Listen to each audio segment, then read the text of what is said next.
Welcome to Historica. Join me as we explore fascinating stories from the past and uncover hidden truths. Welcome to today's episode, where we journey through the streets of one of the most fascinating cities in the world, Rome.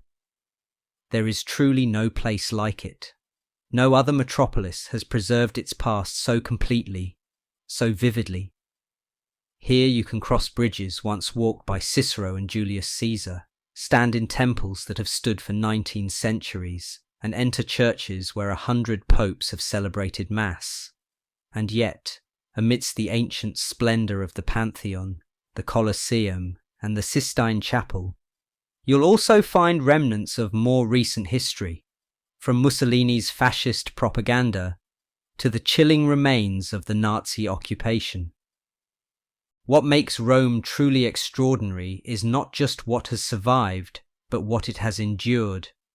Over thousands of years, the city has faced catastrophic floods, devastating fires, earthquakes, plagues, and countless invasions by enemy armies. And still, it remains a living testament to resilience. Today, I want to take you on a journey through Rome's history, one shaped by moments of profound crisis when the city's very survival was at stake. Rome's history is vast, and like many who have written about it, I faced a challenge. How do you tell the full story of a city that has changed so much over 3,000 years without getting lost in a sea of dates and events? I found my answer in focusing on the moments that changed Rome forever. 7 pivotal sackings that shattered the city, only for it to rebuild and rise again. In this episode, we'll dive deep into these moments, each one offering a snapshot of a different Rome, a city that would be unrecognizable to the Romans of another era. We'll look at what life was like before each crisis, how the city felt, smelled, and sounded, and how it transformed in the aftermath. In doing so, we'll uncover how Rome, over centuries, became the remarkable place it is today. As we explore Rome's history together, we'll see that despite its many catastrophes, Rome has always found a way to endure, to rebuild, and to leave behind new monuments for future generations. And in these uncertain times, there's something deeply reassuring about that. The story of Rome is one of survival and renewal, a lesson in resilience that is as relevant now as it was in ancient times. So, sit back and let's begin this journey through the Eternal City. Chapter 1. The day Rome trembled, Gauls at the gates. Imagine this. 14 kilometers north of Rome, on a sweltering day in the year 387 BC, the sound of a slow-moving stream, the Allia, mingles with the nervous chatter of soldiers. It's a small tributary of the Tiber, easily overlooked today, overshadowed by the rumble of trucks on the nearby motorway or the screech of high-speed trains bound for Florence. But back then, on July 18th, it was a battlefield. On one side, the army of the Roman Republic stood, a disciplined force, about 6,000 to 9,000 men, standing shoulder to shoulder, their shields forming an impenetrable wall of steel and wood. Armed with long spears, helmets glinting under the sun, they looked prepared. They were confident, trained in the sophisticated Greek tactics of war, which required each soldier to play a crucial role in the larger battle formation. Their movements were like clockwork, precise, coordinated, and deadly. But across the field, a very different force advanced. The Gauls. And the Gauls were nothing like the Romans. The sight would have been terrifying. Not an orderly army, but a chaotic horde of warriors, half-naked, wild-eyed, charging towards the Romans. They were taller, hair longer, and some even fought in the most shocking way imaginable, completely naked. Yes, naked. Why? To strike fear into the hearts of their enemies. With their war horns blaring and their chilling war cries echoing across the battlefield, they knew how to unnerve even the most seasoned soldier. These were the Senones, a tribe of Gauls who had swept down from northern Italy, already tasting victory after raiding other cities. Their weapons, though perhaps simpler than the Romans, were lethal: razor-sharp swords, small shields, and spears. But their true strength lay in their unpredictability, their speed, and the sheer terror they inspired. Now, you might think, surely, the Romans were ready for this. After all, they were trained soldiers, weren't they? They had the advantage of discipline and numbers, didn't they? Well, they did. But it didn't matter. The Romans would later say they were overwhelmed by the sheer strangeness of their opponents. Who wouldn't be? Naked warriors screaming towards you, chariots thundering across the plain, riders galloping at breakneck speed, swinging long, deadly swords. It was chaos, the kind of battle where, even before a single spear was thrown, you could feel things spiraling out of control. And that's exactly what happened. Everything went wrong for Rome that day. As the Gauls tore into their reserves, the Roman soldiers didn't stand their ground. They ran. The Roman historian Livy, writing centuries later, painted a desperate picture. Roman soldiers, terrified, throwing away their shields and weapons as they scrambled for the river.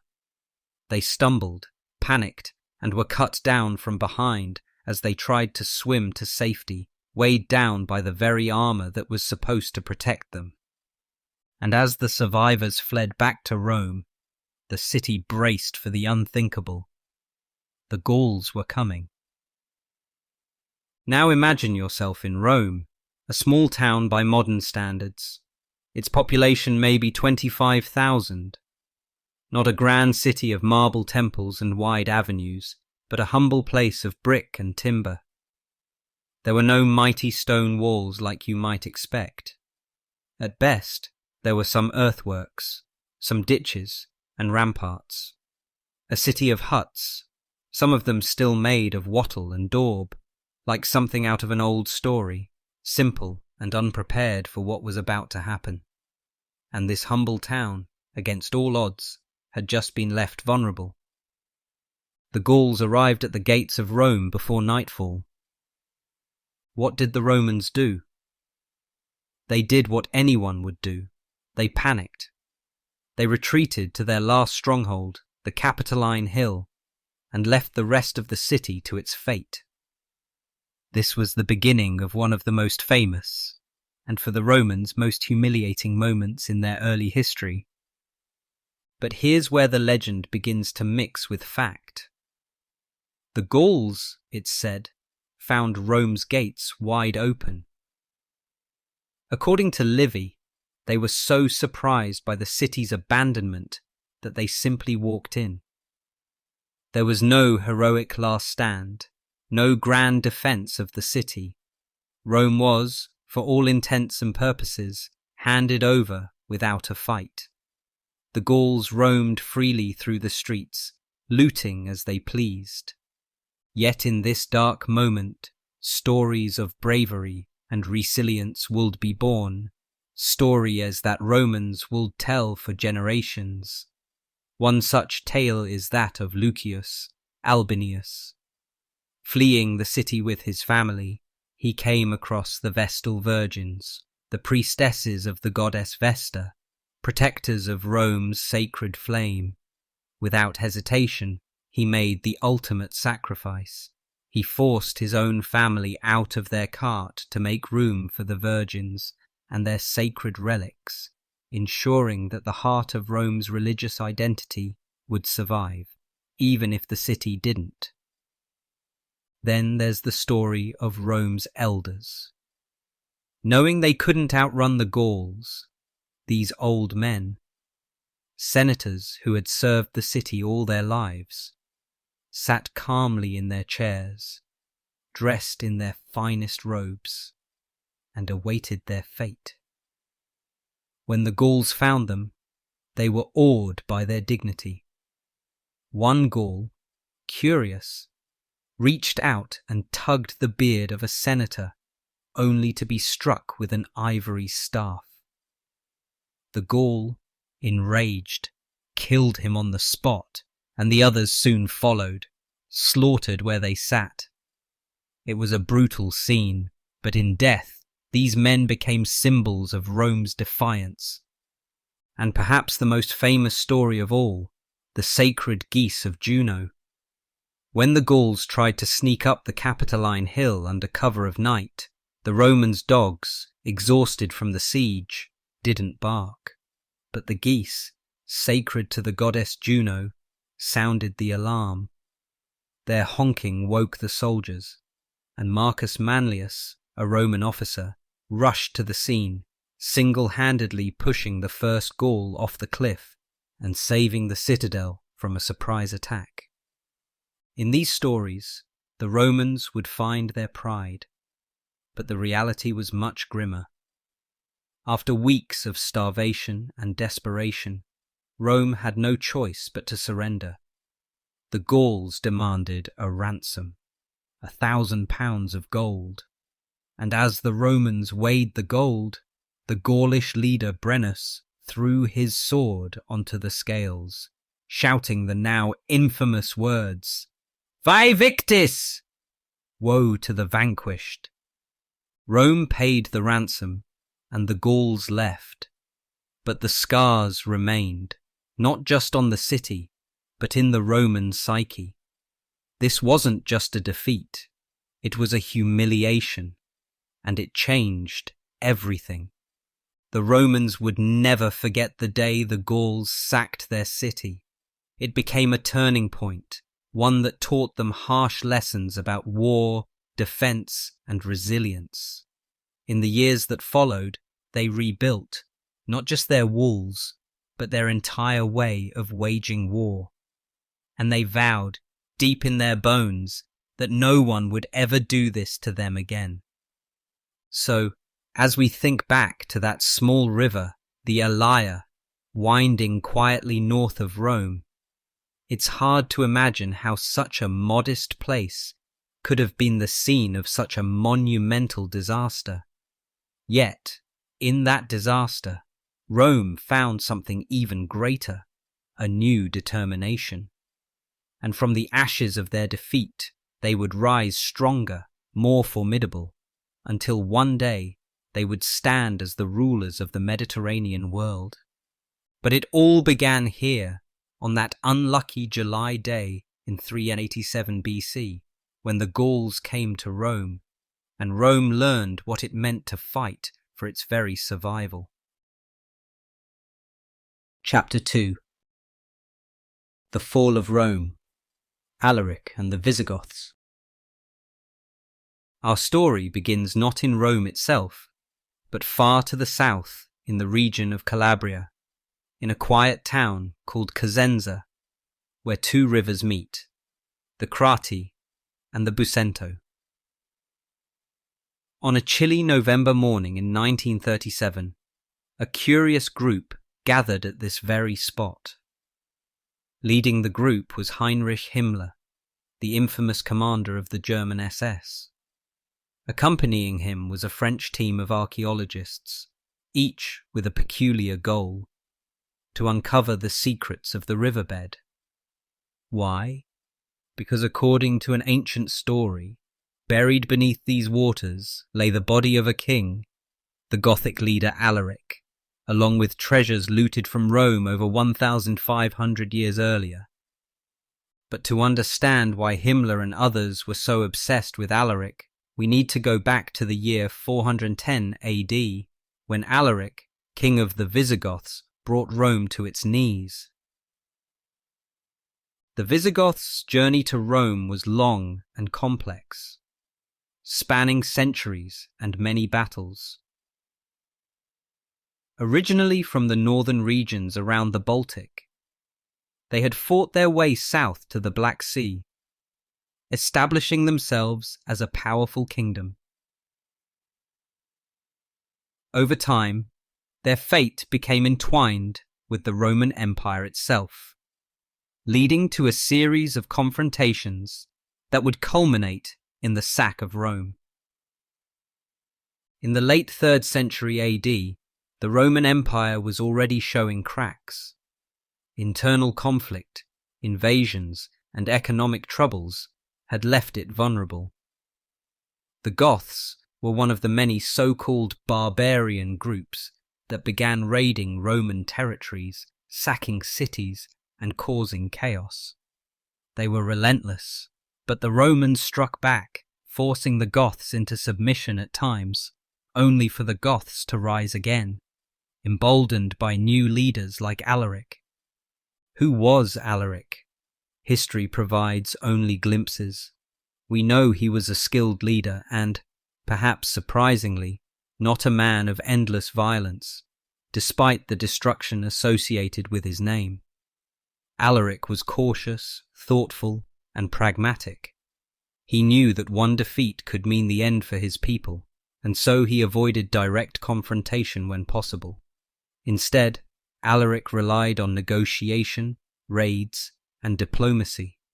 He wasn't just a warrior, he was a survivor, leading his people through treacherous times. By 410 AD, Alaric's frustration with the Roman Empire had reached its peak. For years, the Visigoths had been living on the empire's borders, caught in a limbo between friend and foe. Despite earlier peace treaties, their position remained precarious, and they had grown weary of empty promises and betrayals from Roman leaders. Alaric needed a bargaining chip, something so valuable that it would force the empire to meet his demands. And what better bargaining chip than Rome itself? But first, let's pause to reflect on what Rome was at this time. This was not the Rome of Julius Caesar or Augustus. The grand empire that had once ruled the known world was faltering. In 410 AD, the city was still vast, home to more than 800,000 people, but it was no longer the center of imperial power. The emperors now lived far away in safer cities like Ravenna, closer to the frontiers and their armies. Still, Rome remained a glittering symbol of the empire's greatness, its streets lined with marble temples, towering statues, and grandiose buildings, reminders of past glory. Yet beneath the city's surface, Rome was vulnerable. Its defences, while still formidable, were no longer the impregnable walls of the past. And inside those walls, the once proud Senate had been reduced to little more than a ceremonial body. The city itself was a shadow of its former self, still impressive, still vast, but teetering on the edge of collapse. And it was into this weakened city that Alaric marched in the autumn of 408 AD. His Visigoths, numbering around 150,000 people, were not just an army. They were a nation on the move. Men, women, children, and warriors alike travelled in carts, on foot, and on horseback, carrying their lives with them. When they arrived at the walls of Rome, it was not a traditional army laying siege. It was an entire people, driven by desperation, hope, and hunger for something more. At first, the Romans didn't know what to make of them. Was this an allied force coming to help, or was this something else entirely? When the truth became clear, panic set in. Yet, despite their fear, many Romans clung to the hope that their emperor, Honorius, would come to their rescue. But Honorius, safely ensconced in Ravenna, had no intention of risking his life or his empire for a city he barely considered home. So the Romans were left to fend for themselves. Alaric demanded a hefty ransom, 4,000 pounds of gold, to leave the city in peace. Desperate to avoid bloodshed, the Senate agreed, and the city's great families began to gather their treasures. But then, something changed. Anti-barbarian sentiment swelled within Rome's elite, and suddenly the deal was off. The Romans had miscalculated. Alaric's patience wore thin, and he prepared for the next stage of his plan. In August of 410 AD, the unthinkable happened. Alaric's forces entered Rome. The eternal city, which had not been breached in nearly 800 years, was now at the mercy of the Visigoths. For 3 days, the city was sacked. But this was not the senseless destruction that one might imagine. Alaric, ever the strategist, instructed his men to show restraint. There was looting, yes, but many of Rome's greatest treasures were spared. Churches, particularly Christian ones, were left untouched. It seems that Alaric, himself a Christian, wanted to avoid provoking the gods, or perhaps he hoped to preserve some of Rome's splendor for future negotiations. As Rome burned, its people were thrown into chaos. Serena, the wife of the great Roman general Stilicho, was executed by an angry mob, scapegoated for the disaster. The emperor's sister, Galla Placidia, was taken captive by the Goths, a valuable bargaining chip for Alaric in his future dealings with the empire. And what of the treasures? The stories say that Alaric carried away immense riches, including golden relics from the temples of Rome. Some say that these treasures were buried with him beneath the river Busento, hidden away forever under the water's flow. Whether this is true, no one knows for sure, but the legend remains, a testament to the lasting impact of Alaric's raid. Rome had fallen, but this was not the end. Alaric's raid marked a turning point in history, a moment when the once invincible Roman Empire was exposed as vulnerable, its power fading. And though the city would recover in time, the psychological blow was lasting. The sack of Rome signaled that the ancient world was shifting and a new era was dawning. Alaric himself did not live much longer. In 410 AD, not long after the sack, he fell ill and died. According to the legend recounted by the historian Jordanes, his followers diverted the river Busento, buried their king along with his treasures, and then killed the slaves who had helped with the burial to ensure that no one would ever find the grave. And so, the story of Alaric, king of the Visigoths, fades into myth. A man who brought Rome to its knees, only to be swallowed by the earth, his final resting place hidden beneath the waters of a quiet river in Calabria. But the ripples of his actions would be felt for centuries to come. The sack of Rome was just the beginning of the end for the Western Roman Empire. As the empire continued to fracture, new powers rose from its ashes.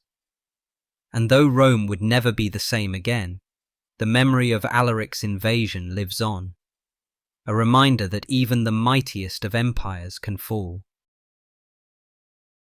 Chapter 3. Rome in turmoil. Amalasuntha, Theodohad, and the path to war. On a quiet, crescent-shaped island called Martana, nestled in Lake Bolsena, 120 kilometers north of Rome, an event unfolds that would forever change the course of Italy's history. Today, this island is privately owned and largely inaccessible to visitors, but in the year 535 AD, it became the stage for one of the most significant political dramas in the ancient world. Here, Amalasuntha, a powerful princess of the Ostrogoths, and former ruler of Italy, was imprisoned. She was a woman of immense intellect and political acumen, but her fate would spark a chain reaction of events that would lead to one of the most brutal wars in Italy's history. Amalasuntha had been the regent of the Ostrogothic kingdom after the death of her father, the great Theodoric. A brilliant politician, she had ruled over Italy, Sicily, and parts of the Balkans. Fluent in Gothic, Latin, and Greek, she was one of the best educated women of her time. Yet, even her exceptional skills in diplomacy and governance could not shield her from the dangerous political machinations surrounding her.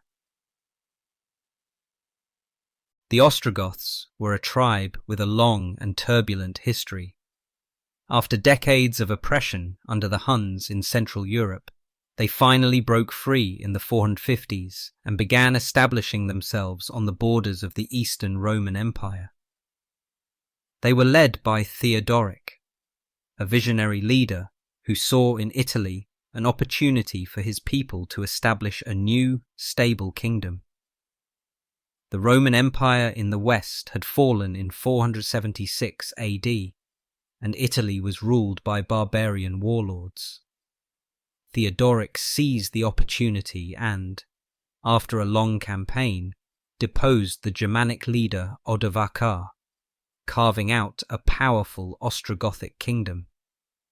For 33 years, Theodoric ruled with a firm hand, managing to balance the interests of his Gothic people with the traditions of Roman governance. He maintained an alliance with the Eastern Roman Empire, ruled from Constantinople, and was widely respected, both for his military prowess and his commitment to preserving Roman infrastructure and culture. But Theodoric faced a problem that would ultimately destabilize his kingdom. He had no male heir. His daughter, Amalasuntha, was capable, but her position as a woman in a society dominated by warlike Gothic nobles was precarious. She became regent after Theodoric's death in 526, ruling on behalf of her young son, Alaric.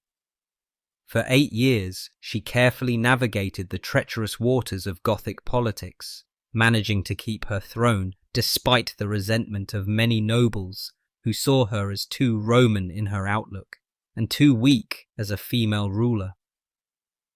Her greatest challenge came in 534, when her son, Alaric, died unexpectedly at the age of 14. This was a devastating blow, not just personally, but politically. With no direct heir, Amalasuntha's claim to the throne was gravely weakened.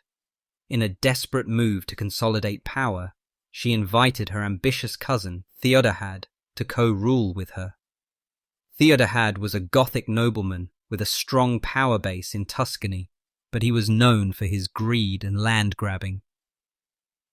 Amalasuntha believed that sharing power with him might stabilize the kingdom and ease the tensions among the Gothic aristocracy. It was a catastrophic misjudgment. Theodohad, driven by ambition, wasted no time in moving against her. In a swift and brutal betrayal, Amalasuntha was seized, imprisoned on the remote island of Martana, and eventually murdered. It is unclear whether she saw her death coming as she stood on the rocky shores of the island, watching the boats approach. But even if she did, she could not have foreseen the larger consequences of her murder. Amalasuntha's death gave Emperor Justinian of the Eastern Roman Empire the perfect pretext to invade Italy. Justinian, a ruler known for his ambition and determination to restore the Roman Empire to its former glory, had long had his eyes on Italy. With Amalasuntha's murder, he saw his chance. He declared that her death at the hands of Theodohad, a supposed ally of the empire, was an outrage that demanded justice. Justinian ordered his greatest general, Belisarius, to prepare for an invasion. Belisarius was no ordinary commander, Already he had proved himself a brilliant strategist by defeating the Vandals in North Africa, securing key territories for the Eastern Roman Empire. Now he was tasked with reclaiming Italy from the Ostrogoths. He began his campaign by landing in Sicily in 535, quickly subduing the island before crossing into mainland Italy. The Goths, however, were not prepared to give up their kingdom without a fight.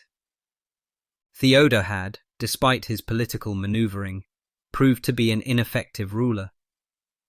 When Belisarius captured Naples in 536, Theodohad hesitated, unsure of how to respond. The Gothic nobles, seeing their king paralyzed by indecision, took matters into their own hands. They murdered Theodohad and chose a new leader, Witigis, a more traditional warrior who was expected to defend the kingdom with strength and resolve.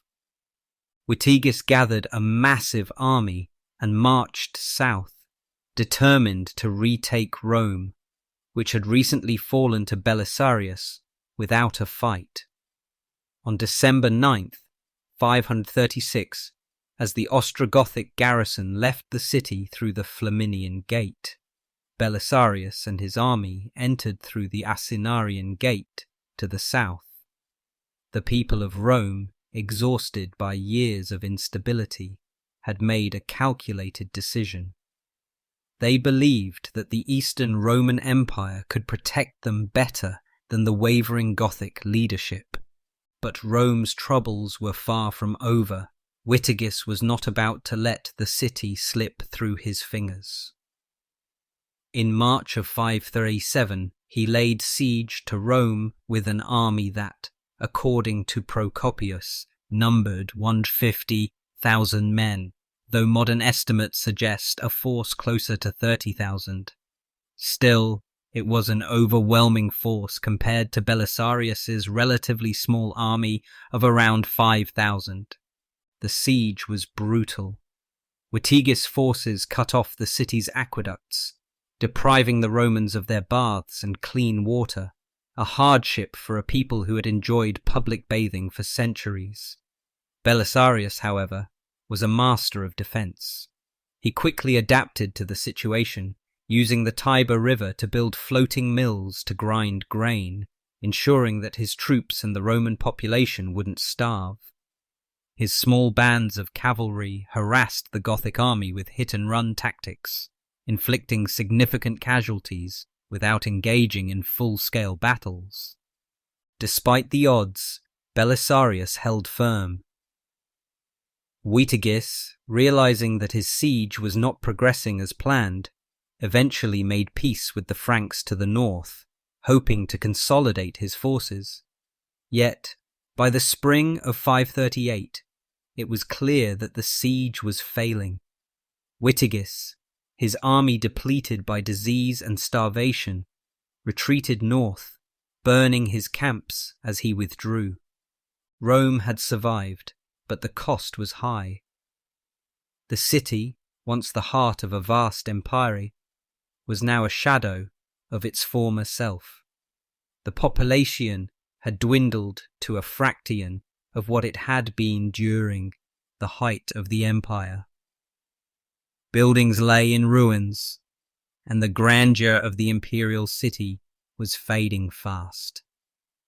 Still, the war was far from over. The conflict between the Ostrogoths and the Eastern Roman Empire would drag on for years, with Rome changing hands multiple times. In 546, the city would again fall, this time through betrayal, as a group of Isaurian mercenaries opened the gates to the Goths. Once more, Rome was sacked, and its people suffered unimaginable horrors. Yet, through it all, Rome endured.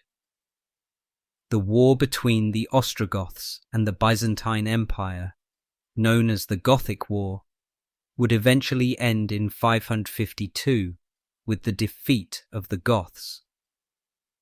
But the toll on Italy was immense. Cities were destroyed, the economy was shattered, and the population decimated. Rome itself, once the greatest city in the world, was reduced to a ruin, its glory days seemingly gone forever. Amalasuntha's tragic death on that remote island had set in motion a chain of events that would reshape the destiny of Italy. Her murder, used as a justification for invasion, led to one of the most destructive wars in Italian history, a war that would see Rome itself brought to the brink of annihilation.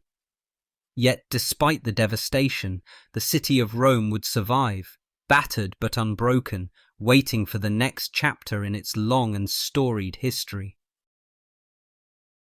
Chapter 4. Rome's Reckoning. Henry IV, Gregory VII, and the Norman Invasion. The fortress of Canossa, perched high on a rocky hilltop in northern Italy, stands as a symbol of the medieval power struggles that shaped the course of Europe. Nestled in the picturesque region of Emilia-Romagna, the castle once played host to one of the most dramatic moments in medieval history. Today, Canossa is little more than a crumbling ruin, just a shadow of its former self, with only a fragment of the tower and a few remaining walls. But back in the winter of 1077, Canossa was at the centre of a political storm, a castle famous not for its architecture, but for the power plays and battles that raged around it. The events that took place there set the stage for the downfall of one king, the triumph of a pope, and the rise of an outsider force that would change the fate of Rome, the Normans. The winter of 1077 was particularly harsh. Snow and ice covered the landscape, and the air was bitterly cold. On that freezing January day, King Henry IV of Germany arrived at the gates of Canossa Castle, seeking an audience with Pope Gregory VII. This was no ordinary visit. The king was desperate, having been excommunicated by the Pope, and his throne was in jeopardy. His journey across the frozen Alps had been nothing short of treacherous. According to chroniclers, Henry's party had slipped and struggled across icy slopes, and his horses had nearly perished from the harsh conditions. But Henry was determined to reach Canossa, for the future of his reign depended on it. Inside the castle, Pope Gregory VII waited. Surrounded by his allies, including the formidable Matilda of Tuscany, who ruled the region, the Pope knew he held all the cards. King Henry had been excommunicated for defying the church, and rebellion was brewing among his German nobles. The Pope was preparing to journey north to oversee Henry's deposition, and the king knew this was his last chance to avoid losing his crown. The scene that followed is one of the most dramatic in medieval history. King Henry, once a proud monarch, was forced to humble himself before the Pope. Stripped of his royal robes, barefoot, and shivering from the cold, Henry stood outside the gates of Canossa for 3 days, fasting and begging for forgiveness. It was a shocking display of humility, and it sent ripples throughout Europe. Never before had a pope wielded such power over a king. Gregory VII, once known as Hildebrand before he became pope, was a man who believed in the absolute authority of the church over secular rulers. And here was proof that his vision was becoming a reality. Yet, while Gregory might have seemed triumphant in that moment, his victory was short-lived. Just 4 years later, in 1081, King Henry IV returned to Italy, but this time he came not to beg, but to conquer. With an army at his back, Henry marched toward Rome, determined to take his revenge on the Pope, who had humiliated him at Canossa. It was a dramatic reversal of fortune. But Henry was not the only player in this unfolding drama. There was another figure, one who would ultimately decide the fate of Rome. Robert Guiscard, the Duke of Apulia, Calabria, and Sicily. A Norman adventurer of humble beginnings, Robert had risen to become one of the most powerful military leaders in Europe. He was as ruthless as he was cunning, and his alliance with Pope Gregory would soon prove decisive. To understand Robert Guiscard's role in the conflict, we must first look at the Normans themselves. The Normans, originally Scandinavian raiders, had settled in northern France in the 10th century, and, within a few generations, had transformed into a dominant military force. They were known for their relentless ambition and their skill in warfare. While many Normans had ventured to England, where they famously conquered the Anglo-Saxons in 1066, another group of Normans, including Robert Guiscard, had turned their attention to southern Italy. The Normans arrived in Italy not as a united force, but as small bands of mercenaries. Over the years, they fought for various local powers, including the Lombard princes, the Byzantine Empire, and even the Pope. By the mid-11th century, however, they had begun carving out their own territories, and Robert Guiscard quickly emerged as the most ambitious of all. Through a combination of military prowess and strategic marriages, he consolidated his power, eventually controlling most of southern Italy and much of Sicily. By the time King Henry IV set his sights on Rome, Robert Guiscard had already established himself as a force to be reckoned with. And while his relationship with Pope Gregory VII had been rocky at times, at one point the Pope had even excommunicated him, Robert knew that an alliance with the papacy could secure his own ambitions. Gregory in turn realized that Robert's military might was crucial in defending Rome from Henry's advancing forces. As Henry IV's army crossed the Alps in the winter of 1081, Robert Guiscard was engaged in his own campaign across the Adriatic, fighting the Byzantine Empire in an attempt to expand his territories further. But as Henry drew closer to Rome, the Pope's position became increasingly precarious. Gregory had few allies left in Italy. Matilda of Tuscany, one of his staunchest supporters, had suffered a defeat at the hands of pro-Henry forces. Gregory's other Italian allies were either too weak or too distant to come to his aid. In desperation, the Pope turned to Robert Guiscard. The year 1081 marked the beginning of a long and brutal struggle for control of Rome. Henry IV, though confident in his ability to take the city, underestimated the resilience of the Romans and the strength of the papal supporters. His first attempt to seize Rome ended in failure. Although some pro-German factions within the city welcomed him, the majority of Romans remained loyal to Gregory, and the city gates stayed closed. Frustrated but undeterred, Henry withdrew to regroup, launching a series of sieges over the next 3 years. Rome in 1081 was a city caught between its glorious past and a grim present.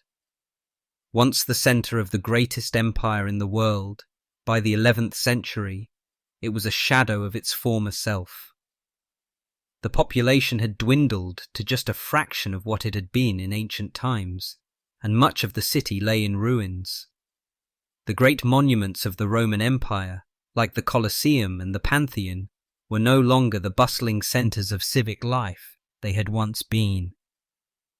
Many of these ancient buildings were now used as fortresses by powerful Roman families who had built their homes within the ruins. The city's political landscape was equally fragmented. The Pope, while the nominal ruler of Rome, faced constant challenges from local aristocrats, many of whom had aligned themselves with the Holy Roman Empire. The Normans, who had become an increasingly powerful presence in southern Italy, were both feared and despised by many Romans, who saw them as foreign invaders. Yet, it was these very Normans, under Robert Guiscard, who would ultimately come to Gregory's rescue. In May 1084, after years of siege and political manoeuvring, Henry IV finally succeeded in entering Rome. His army, bolstered by support from anti-papal factions within the city, quickly took control of key areas, and on Easter Monday, Henry's antipope, Clement III, crowned him Holy Roman Emperor. It seemed as though Henry had won. But just when it appeared that all was lost for Gregory, Robert Guiscard returned to Italy with his army. After crushing a rebellion in his own territories, the Norman warlord marched north, determined to lift the siege of Rome and restore Gregory to power. Guiscard's army was a formidable force, composed of battle-hardened Norman knights who had fought in countless campaigns across Europe and the Mediterranean. Their arrival at the gates of Rome would change the course of the conflict. The Normans did not simply wait for the Romans to open the gates, they stormed the city. In a daring night attack, Guiscard's forces managed to scale the walls and open the gates from within. Once inside, they swept through the city, overwhelming Henry's forces. Gregory was freed from Castel Sant'Angelo, where he had been besieged, and once again, the Normans had saved the day. But the Norman rescue came at a heavy price for the city of Rome. Guiscard's troops, notorious for their brutality, looted and burned large parts of the city.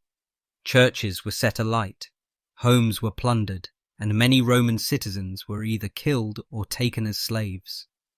While Gregory VII was restored to power, the devastation wrought by the Normans left a lasting scar on the city.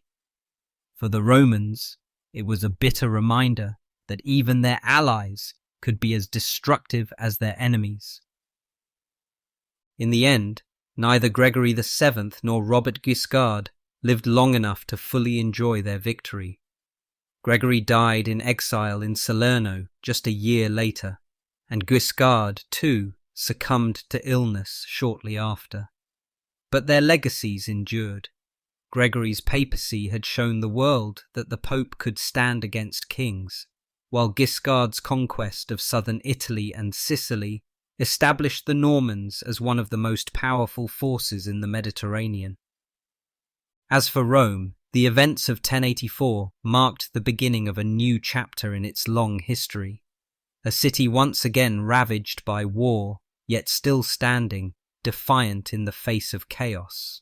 The city that had seen the rise and fall of empires would continue to be a battleground for power and influence, caught between the ambitions of kings, popes and adventurers like Robert Guiscard, the cunning Norman who had left his mark on both Rome and history. Chapter 5. The Unholy Storm, Lutherans, Spaniards and the Sack of Rome. The year is 1527, and Rome stands on the brink of one of the most devastating events in its history. This was the time of Pope Clement VII, a man who had risen to the papal throne not through divine inspiration, but as part of a complicated web of European politics, personal vendettas, and shifting alliances. Little did he know, his papacy would go down as one of the most disastrous in the history of the Church, culminating in one of the darkest days Rome had ever witnessed. The sack of Rome by the armies of Emperor Charles V. But to understand how Rome ended up under siege, its churches looted, and its citizens terrorized by soldiers, we need to go back a few years and trace the delicate and ultimately doomed dance of power and politics that led to this catastrophe. Clement VII, born Giulio de' Medici, was an unlikely pope. His life began as a love child, a product of an affair between a Florentine woman and the brother of the famous Lorenzo the Magnificent. Raised within the Medici family, he learned the arts of diplomacy and political survival from an early age. The Medici family was powerful, but they had their fair share of enemies, and young Giulio's father was murdered not long after his birth. Despite these early hardships, Giulio de' Medici carved out a place for himself in the world, thanks to the backing of his powerful family. His cousin, Pope Leo VII, had helped him rise through the ranks of the church. When Clement became pope in 1523, he inherited a church rich in ceremony, wealth and grandeur, but also drowning in corruption, political intrigue, and facing rising tensions across Europe. Clement was determined to be a good pope. Unlike his predecessor Leo VI, who loved lavish banquets and political theatre, Clement preferred quieter affairs. He was known for hosting scholars and musicians rather than jesters and nobles. Yet his good intentions could not shield him from the turmoil building across Europe. Italy in the early 16th century was the prize in a much larger game being played by two of Europe's most powerful rulers, Emperor Charles V of the Holy Roman Empire and King Francis I of France.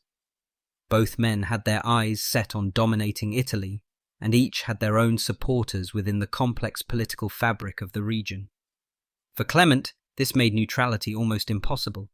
The papacy sat in the middle of this conflict, both geographically and politically.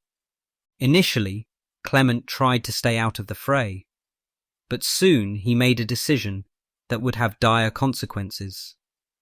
In 1524, he entered into a secret alliance with France, hoping to curb Charles V's growing influence in Italy. But when Charles learned of this betrayal, his fury knew no bounds. The emperor was already burdened with vast responsibilities, ruling over Spain, Austria, the Netherlands, and parts of Italy, all while fending off the growing threat of the Ottoman Turks in the east. Charles had come to see his rule as ordained by God, and Clement's alliance with France felt like a personal affront to his divine mission. The Pope's alliance quickly crumbled when Francis III was captured by Charles's forces in the Battle of Pavia in 1525. With Francis imprisoned and his armies defeated, Clement's gamble had failed spectacularly, but worse was to come. Charles V, feeling betrayed, was ready to exact revenge on the Pope. At the same time, another storm was brewing. While European rulers fought over land, Martin Luther's Reformation had ignited religious tensions across the continent. His followers, the Lutherans, condemned the Church's corruption and indulgences, practices that many believed exploited the faithful to fund the Pope's lavish projects, including the rebuilding of St. Peter's Basilica. By the mid-1520s, Luther's ideas had spread across Germany, and many of Charles V's mercenaries, the infamous Landsknechts, had adopted this new, fiery form of Protestantism. For these men, the Church in Rome was not just a political enemy, but a spiritual one. They viewed the Pope as the embodiment of all that was corrupt and unholy in Christianity, and they eagerly anticipated the opportunity to lay waste to Rome itself. Meanwhile, Charles's Spanish troops, considered some of the best soldiers in Europe, were hardened by decades of war. Led by renegade commanders like the Duke of Bourbon, a disgraced French nobleman who had switched sides, these forces now moved towards Rome. They had been promised pay by Charles, but like many armies of the time, they lived on the spoils of war. When their wages were delayed, their hunger for plunder grew, and the idea of sacking Rome one of the richest cities in Europe, became all the more appealing. By early 1527, tensions were at their peak. Charles V had a vast army marching towards Rome, an army filled with unpaid, angry men, both Spanish veterans and Protestant Lutherans eager for battle. Pope Clement, who had already been humiliated by the Colonna family in a smaller raid months earlier, found himself increasingly isolated. His appeals for help fell on deaf ears. The League of Cognac, the alliance Clement had helped form to defend against Charles V, was in disarray. His troops were either too far away or unreliable. Rome was left vulnerable. Then came the fateful decision. Clement tried to negotiate with Charles's commander, Charles de Lannoy, thinking he could secure peace by offering a truce. But Lannoy deceived him. He took Clement's money, handed it over to the army of the Duke of Bourbon, and continued his march south, now even more determined to reach Rome. This betrayal sealed the city's fate. On May 6, 1527, Bourbon's army reached the walls of Rome. They were cold, starving, and desperate, but their commander ordered an attack. During the chaos of battle, the Duke of Bourbon himself was struck down by an arrow, leaving the already leaderless army in even greater disarray. Without formal leadership, the army devolved into a mob of plundering soldiers, driven by hunger and hatred. What followed was one of the most brutal sacks in Rome's history. For 8 long days, the city was ravaged. The soldiers, many of them driven by their Lutheran zeal, showed no mercy. Churches were looted, altars desecrated, priests slaughtered, and nuns raped. The treasures of Rome, centuries of art, gold, and religious relics, were stolen or destroyed. Even the great St. Peter's Basilica was not spared.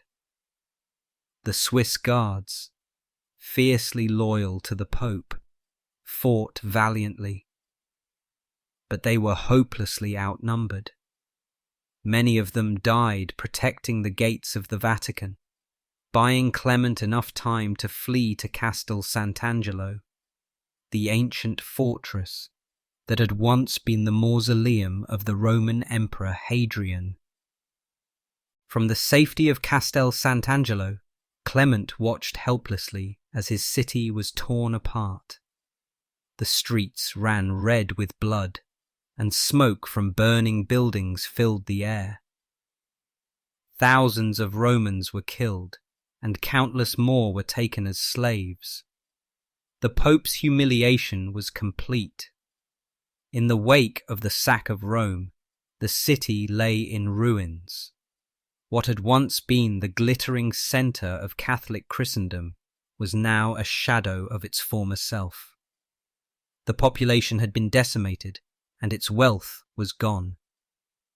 Pope Clement VII, shaken and defeated, remained a virtual prisoner in Castel Sant'Angelo for months, while Europe looked on in shock at the violence that had consumed the Eternal City. The consequences of the sack were profound. The Reformation gained momentum as Lutherans celebrated what they saw as divine punishment on the corrupt papacy. Emperor Charles V, though horrified by the actions of his troops, emerged as the most powerful man in Europe, his dominance unchallenged. And for Rome, it was a reminder that even the heart of Christendom was not immune to the forces of politics, greed, and religious fervour that shaped the continent in the 16th century. This tragic episode in Roman history, driven by political miscalculations, religious conflict, and raw human desperation, would leave a lasting scar on the city. Yet, as with many of Rome's darkest moments, it would rise again, slowly rebuilding from the ashes. But the events of 1527 would be remembered for generations as a time when the walls of Rome, both literal and metaphorical, came crashing down. Chapter 6. French Intervention. The Battle for Rome and the Papal Escape. Imagine Rome on a chilly evening, November 24th, 1848. The Quirinal Palace, now a residence of the Italian president, bustling with tourists and guards, looked very different back then. It was a papal palace, and the city was in the grip of revolution. The air was thick with tension. The massive doors of the palace were scorched black, windows shattered, a stark reminder of recent violence. Rome's streets were uneasy, patrolled by the National Guard, citizens in uniform who had a single mission: to ensure Pope Pius IX didn't leave. The Pope, effectively a prisoner in his own palace, was plotting his escape. That evening, the French ambassador, Duc d'Harcourt, arrived at the Quirinal. But instead of finding the familiar Swiss guards, protectors of the papal state, it was the National Guard who stopped him. Watchful and suspicious, they let him in, and he was escorted up the grand stairway to meet with the Pope. The two men began to speak, but soon Pius IX slipped away into an adjoining room, leaving Harcourt talking to himself. The Pope, with the help of his servant, Benedetto Filippani, was quickly changing out of his papal robes into the simple vestments of an ordinary priest. Wearing dark glasses to obscure his identity, Pius and Filippani made their way through the shadowy halls of the palace, with only a flickering candle to guide them. At one tense moment, the candle went out, leaving them in total darkness. Filippani had to return to relight it, momentarily alarming the French ambassador, who feared the plan had been foiled. But with the candle relit, they continued their escape. Despite several close calls, like a servant recognizing the Pope and kneeling for his blessing, Pius IX managed to leave the palace undetected. He fled the city in a horse-drawn cab, navigating through the dark, winding streets of Rome, and under the cover of night, crossed the border into the kingdom of the Two Sicilies. By the next morning, the Pope had successfully escaped his own capital. But this wasn't the end. Just 5 months later, a powerful French army of 10,000 soldiers would march toward Rome, determined to restore the Pope to power. This dramatic escape was just one part of the broader upheaval sweeping across Europe during the mid-19th century. A time of revolutions. From Paris to Berlin, Vienna to Rome, monarchies were trembling as people demanded change. In Italy, this revolutionary fervour had been sparked years earlier, when Napoleon Bonaparte, then a rising star in France, brought radical ideas of liberty and equality to the peninsula in 1796. Napoleon's forces swept through Italy, toppling monarchies and planting the seeds of nationalism. In Rome, Napoleon declared the city a key part of his empire, attempting to modernize the ancient capital. But Romans remained fiercely loyal to their pope, and when the French eventually left, many Italians realized they missed some of the changes they had brought. Despite their dislike for foreign rule, the French reforms, especially those that dismantled the old aristocracy, had started to resonate with parts of the population. Fast forward to the reign of Pope Pius X, a man who had first appeared to embrace this new ideas. Elect in 846, he eventually introduced bold reforms, free political prisoners, relaxing censorship and establishing a national guard of Roman citizens. His actions filled the streets of Rome with jubilation. Crowds would gather to cheer for him, throwing flowers as his carriage passed. People knelt before him, grateful for what seemed to be a pope in tune with the modern world. But Pius IX's willingness to reform had limits. When the Italian states began to rally for independence from Austrian rule, the Pope refused to join the war against the Austrians. For many Romans, this was a shocking betrayal. Disillusionment spread, and tensions in the city rose. When Pius appointed the deeply unpopular conservative minister Pellegrino Rossi, unrest reached a boiling point. On November 15, 1848, Rossi was assassinated in broad daylight as he arrived at the Cancelleria to meet with the legislature. The streets exploded into chaos. Just days later, Pius IX fled Rome in secret, abandoning his city to revolutionary forces. On February 9, 1849, the Roman Republic was officially declared. The Italian tricolour flew over the city, and for the first time in centuries, Rome was free from papal rule. It was a moment of hope for many Italian nationalists and republicans. The declaration of the Roman Republic sent waves of excitement across Italy and beyond.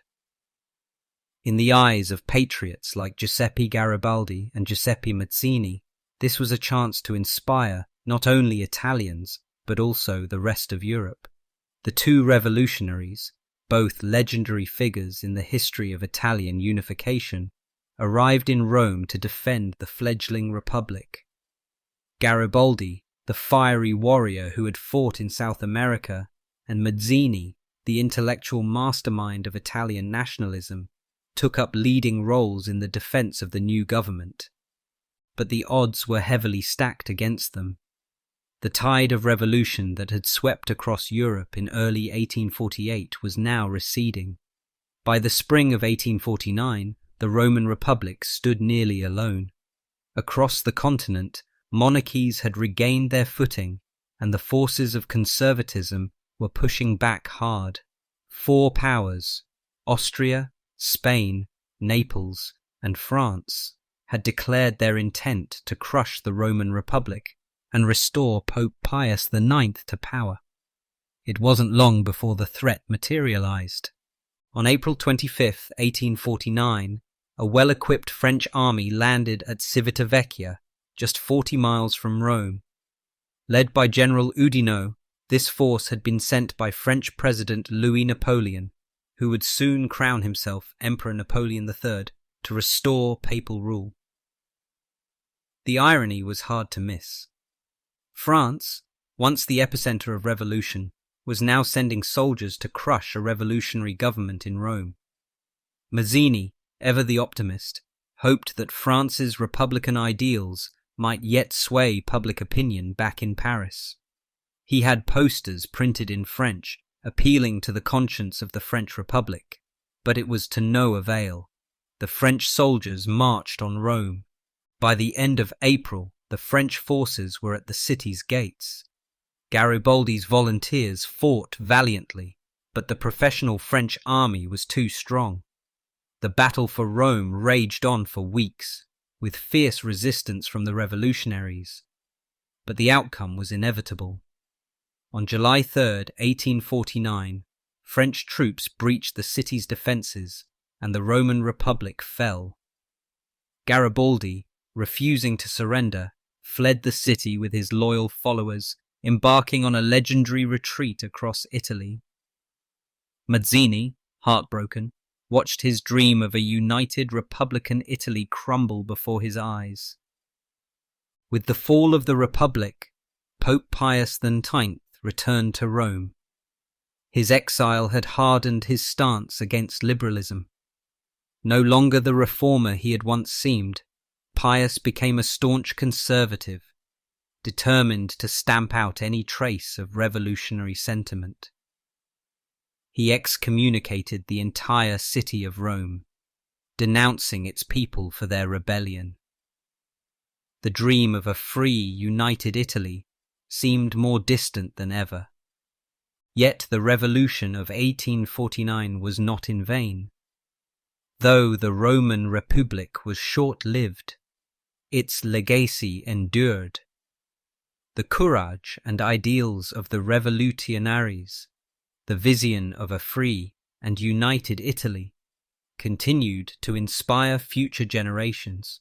Within 2 decades, Italy would finally achieve unification, and Rome would become its capital, not under the Pope's rule, but as the heart of a new Italian nation. Pope Pius IX, however, remained a bitter opponent of these changes until his death, clinging to the last vestiges of papal temporal power.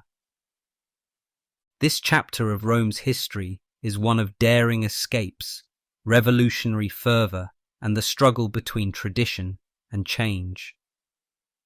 It's a story of how the eternal city, so often the stage for history's greatest dramas, became a battleground for the future of Italy itself. Chapter 7. Mussolini's arrest and the Nazi shadow over Rome. Let me take you back to the northeast suburbs of Rome, to a place that today seems calm and unremarkable, Villa Ada Savoia. Now, it's the Egyptian embassy, surrounded by greenery, where Romans take peaceful Sunday strolls, dogs trotting alongside.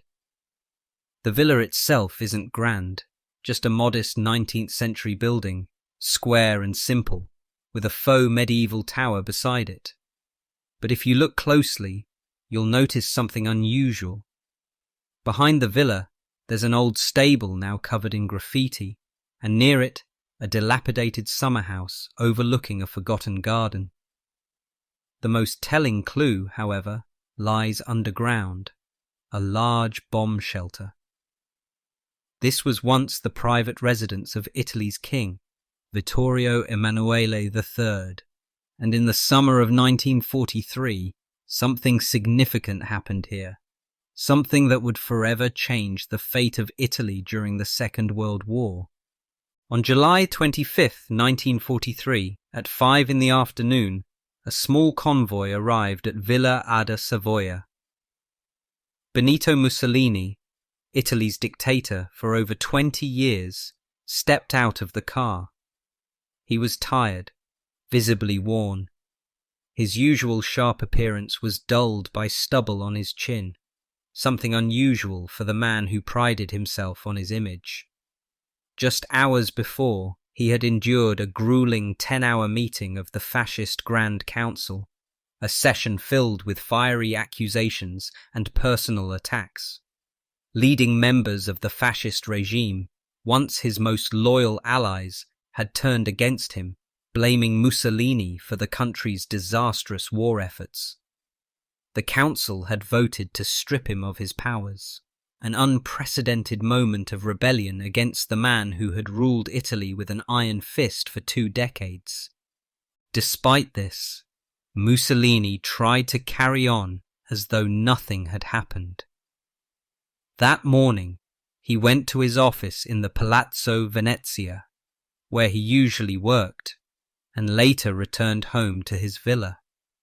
But the real blow came when he received an unexpected summons to meet with King Vittorio Emanuele at Villa Ada Savoia. This wasn't a casual invitation. There was an unspoken tension in the air, and Mussolini's wife, Rachele, sensed something was wrong. She urged him not to go, suspecting a trap. But Mussolini ignored her advice, dressing in civilian clothes, no uniform, no military insignia, and set out under the scorching summer sun for what would be one of the most fateful meetings of his life. When Mussolini arrived at the villa, he was greeted warmly by the king, who called him Duce, a title the king had avoided using for many years. They walked together inside, where the king wasted no time in addressing the situation. He knew what had happened at the Grand Council meeting and was well aware of the vote to depose Mussolini. Mussolini, ever the politician, reached for a portfolio of documents his secretary had brought along, attempting to show that the council's vote was merely advisory and had no real legal power. But the king wasn't interested in the paperwork. He calmly explained that confidence in Mussolini's leadership had collapsed, and it was time for a new direction. The king announced that he was appointing Marshal Pietro Badoglio as the new leader of Italy. The conversation was tense, but restrained. There were no dramatic outbursts, no shouting or threats. Mussolini, sensing that the end had come, appeared to crumble before the king. The man who had once held the country in the palm of his hand seemed to shrink, defeated by the very monarch he had propped up for so many years. As the meeting ended, the king accompanied Mussolini to the villa's entrance, where the dictator expected to find his car waiting for him. But instead, an ambulance pulled up to the front door. The king called out, "Where's the douche's car?" But the answer was already clear. The ambulance doors swung open, revealing a squad of well-armed carabinieri, Italian police officers. Captain Vigneri, one of the officers, approached Mussolini and told him that for his own protection he would need to accompany them. Mussolini, now visibly shaken, muttered that he didn't need protection. But Vigneri took him by the arm and led him toward the ambulance. Mussolini, realizing there was no escape, climbed inside. According to one account, at that moment, the dictator who had once commanded legions of blackshirts wet himself. Mussolini was taken into custody, marking the end of his 2-decade rule. King Vittorio Emanuele, who had been content to stay in the background for much of Mussolini's reign, was suddenly thrust into the spotlight. Known for his short stature, Queen Victoria of England once remarked on how dreadfully short he was. The king had never aspired to be a decisive figure. He had always preferred quieter pursuits, like breeding horses or adding to his coin collection. But the disastrous war that Mussolini had led Italy into left the king with no choice. By 1943, it was clear that Italy was on the losing side, and the king's advisors had been urging him for months to act, to depose Mussolini and negotiate peace with the Allies. The final straw came on July 19th, 1943, when Rome was bombed for the first time in the war. Over 600 American aircraft flew over the city, dropping bombs on the San Lorenzo district, killing about 1,500 Romans. As the king watched from his residence, he saw with his own eyes Italy's utter unpreparedness for the war. The skies were empty of Italian fighter planes, and the city's anti-aircraft guns were powerless against the American bombers. When the dust cleared, the scale of the destruction became obvious. Shelters were inadequate, and rescue efforts were chaotic. In San Lorenzo, bodies lay buried under rubble, while survivors struggled to comprehend the devastation. The king's visit to the bombed-out district only deepened the crisis. While Pope Pius XII was greeted with cheers and tears of gratitude as he handed out money to the victims, the king and his wife, Queen Elena, were met with hisses and insults. One woman even tried to spit on the queen. The monarchy, once a symbol of stability, had become a target of public anger. The king knew that his time to act had come. 6 days later, Mussolini was arrested. The streets of Rome erupted in celebration. News of Mussolini's fall spread quickly, and by nightfall, Romans had poured into the streets in their pajamas, tearing down fascist symbols, setting fire to Mussolini's portraits, and attacking the offices of the fascist party's newspaper. It seemed like the end of an era. But for all the celebrations, the war was far from over. Marshal Badoglio, the king's new appointee, was a seasoned military leader, having survived the First World War and several of Mussolini's more disastrous ventures. Yet Badoglio's leadership brought little immediate relief.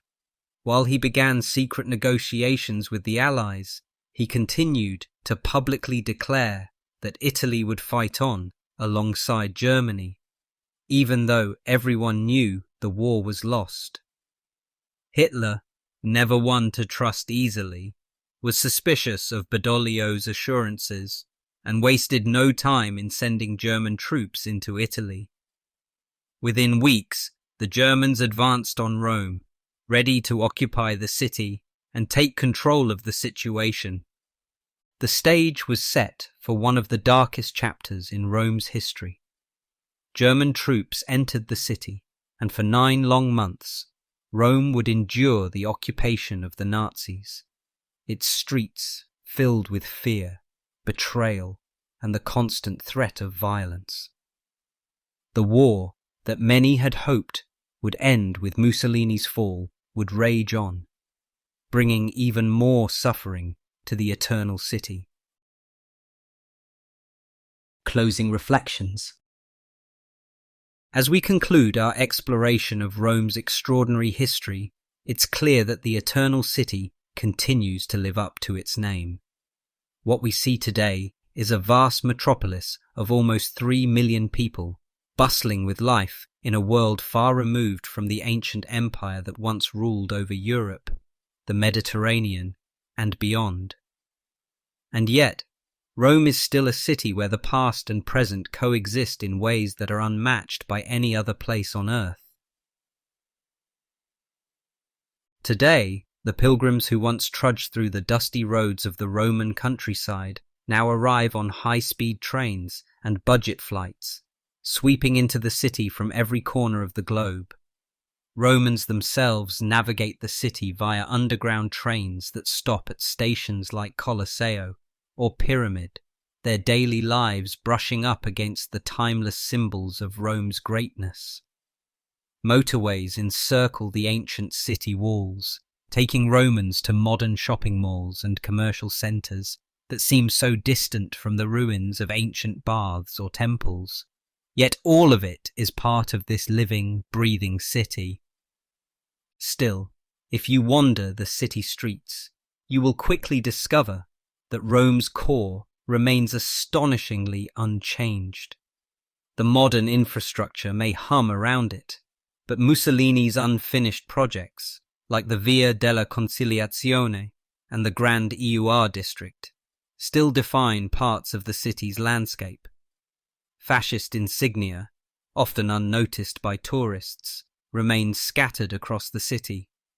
Sometimes the fasces have been scratched out or weathered over time, but in many places they stand just as they were when Rome was reshaped in the early 20th century under the shadow of dictatorship. In fact, the Rome that tourists flock to today is very much shaped by Mussolini's vision. The main thoroughfares where traffic clogs and horns blare are his boulevards, bulldozed through ancient neighbourhoods to create a stage for his vision of imperial revival. As you walk through Trastevere, you might pass by the old Gauls Youth Centre with its fascist slogans still visible, or cross beneath the towering 300-ton obelisk at Foro Italico that still bears the inscription Mussolini ducks. Rome wears its layers of history openly, never shying away from its past, even the darker chapters that shaped its modern form. And this brings up an important question. Should these remnants of a fascist era still stand in a city so rich with history? In Germany, the symbols of the Nazi regime have been systematically erased, but in Rome, they remain. Not because of a shared sentiment, but perhaps because Italian fascism, though brutal, did not carry the same infamy or scale of violence as Hitler's regime. Yet, Mussolini's legacy lingers in a complicated way. Some Italians, particularly the older generation, look back with a kind of nostalgia, remembering fascism as a time when things felt more orderly, when life seemed more stable, conveniently forgetting the regime's failures and the devastation it brought upon Italy in the end. However, to erase fascist Rome would be to deny an essential part of the city's historical layers. Rome is a place that has survived for over 2,000 years, enduring countless sieges, natural disasters, plagues, and political upheavals. The remnants of Mussolini's rule, like those of emperors, popes, and kings before him, serve as reminders of the city's resilience, its ability to outlast even the most destructive rulers and regimes. After all, this is a city where treasures from every era remain intact. You can walk through the Capitoline Museum and still see the foundations of the Temple of Jupiter, standing as they did when the Gauls sacked the city in 387 BC. The Aurelian walls, which could not stop Alaric and the Visigoths in 410 AD, still encircle parts of the city. You can visit classical temples, the grand baths of Caracalla, Diocletian, and Trajan, the ruins of Domitian's palace, Augustus's tomb, and of course, the Pantheon, which has stood virtually unchanged for almost 2,000 years. These ancient relics sit alongside the layers of medieval, Renaissance, and Baroque Rome, forming the rich tapestry that makes the city so unique. If you look closer, you'll also find the marks of more recent history. The shrapnel holes in the walls of Via Rasella, left from an attack on German soldiers during the Nazi occupation, still punctuate the buildings, frozen in time. The Gestapo headquarters on Via Tasso, where resistance fighters and Jewish citizens were brutally tortured, has been preserved as a haunting museum, a reminder of the darkest days of World War II. Yet, despite these scars, the Romans themselves have endured, and it is their spirit that defines the city as much as the monuments or the ruins. Romans have always been known for their resilience, their ability to adapt, to laugh, and to move forward no matter the circumstances. In the face of invasion, political corruption, or modern-day crises, Romans have always relied on a certain cynicism tempered by humour. When ISIS threatened to march on Rome in 2015, the city responded not with fear, but with a wave of jokes, tweets about traffic jams, transport strikes, and offers to prepare pasta for the invaders. It's this attitude that has allowed Rome to survive and thrive for millennia. Today, it's a cosmopolitan city, home to immigrants from all over the world: South America, Eastern Europe, Eritrea, Bangladesh. Many have arrived after dangerous journeys across the Mediterranean, fleeing war or poverty. Just as it has always done, Rome welcomes them, adds them to its rich mosaic of cultures, languages, and traditions. But while modern Rome may seem chaotic at times, with its traffic, political scandals, and endless construction projects, there is an underlying sense of pride that Romans carry for their city. They may complain about everything from the bureaucracy to the inefficiency of the public transport system, but deep down, they know they live in a city unlike any other. They are the inheritors of over 2,500 years of history, the custodians of one of the world's greatest legacies. Rome has been through it all: empires, dictatorships, invasions, and wars, and yet it remains unbroken. Its monuments, churches, and ancient ruins tell the story of a city that has always been at the heart of the world's greatest dramas. But more than that, the people of Rome continue to carry its legacy forward with humour, warmth, and resilience. They are what make Rome truly eternal. And so, as we close this chapter on Rome, remember that it is not just a city of the past. It's a city of today, alive with the same spirit, that has carried it through centuries. Whether you're walking through the Forum, standing beneath the dome of St. Peter's, or simply sipping an espresso in a small piazza, you are part of a story that stretches back to the very beginnings of Western civilization. This is Rome, the eternal city, and its story is far from over.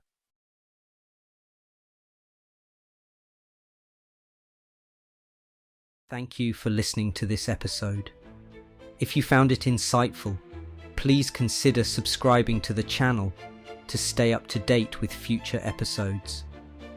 Should you have any feedback or thoughts to share, feel free to leave a comment or contact me directly. I'd greatly appreciate your input.